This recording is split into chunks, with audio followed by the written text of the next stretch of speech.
Our Daily Bread, April 18, 2024 by Elisa M. Samra that entitled God's Tender Love.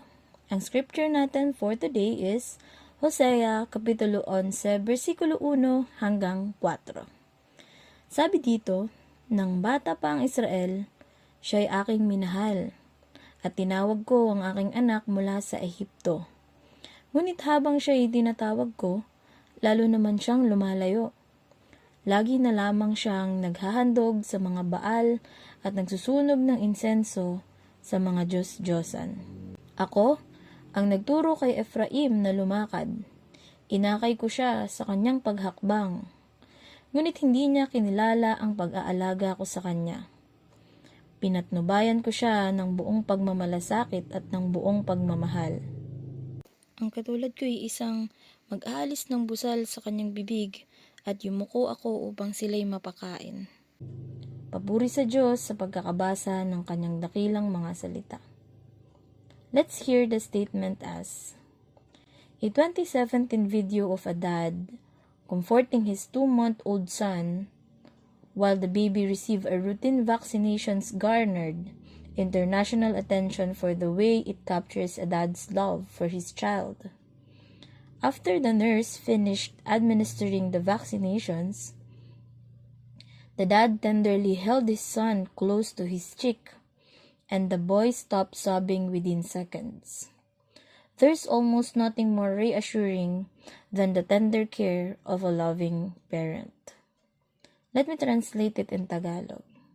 Sabi, noon daw 2017, may isang video na nag-viral for it warms the heart of the audience. Natouch daw ang puso nila. Dahil ang video ay tungkol sa isang sanggol na pinapavaksinan ng kanyang ama.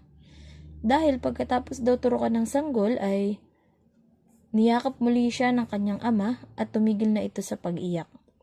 Wala nang ibang nakapapanatag sa pagmamahal ng isang magulang o ng ating mga magulang.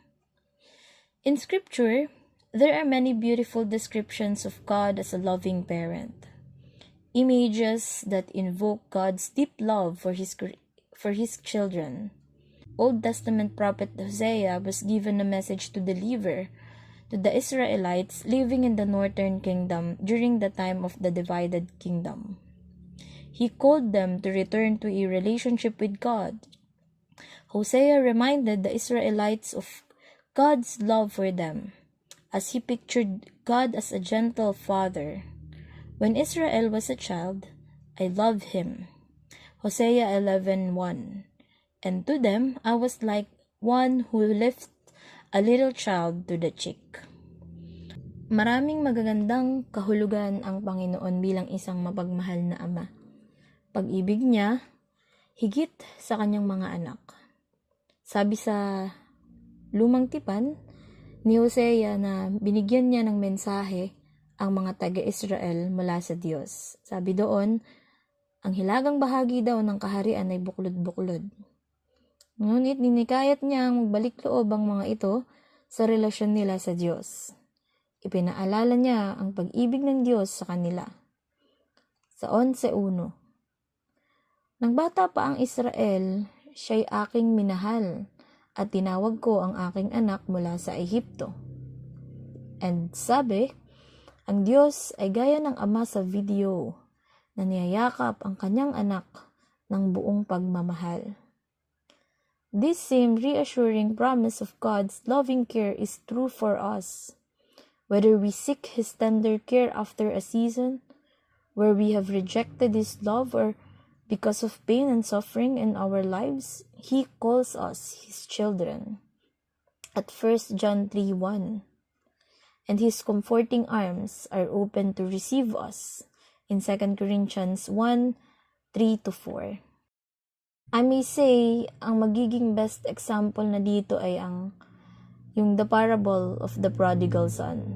Ang wagas na pag-ibig ng ama sa kanyang anak. Siguro naman narinig nyo na yun. Well, kung hindi, isasummary ko na lang. Istorya siya ng isang anak na hiningi ng advance ang kanyang buong mana para sa pansarili niyang rason. After that, Fast forward, nilustay niya ang lahat ng ito sa mga walang kahalagahang bagay hanggang sa maubos ito at mauwi siya sa kahirapan. Nakaramdam siya ng hiya sa kanyang sarili at inisip na bumalik sa kanyang ama. Noong natanaw siya ng kanyang ama sa malayo, tumakbo na agad ito para sulubungin ang kanyang anak. Niyakap niya ito at pinaghanda. Well, to emphasize, hindi siya ni-reject. Buong puso pa rin siyang tinanggap na para bang walang nangyari. Ganoon magmahal ang Ama, ang ating Diyos. Buong buo, walang halong pagtatampo. All He needs is our repentance and a promise that we will never do it again. All those painful things na binibigay natin sa Kanya, let us try not to do the same. So as a Father, He wants us to go back to Him, for He wants us to be with Him. So let us all thank God that He called us His child and provide tender care when we run to Him. God bless everyone.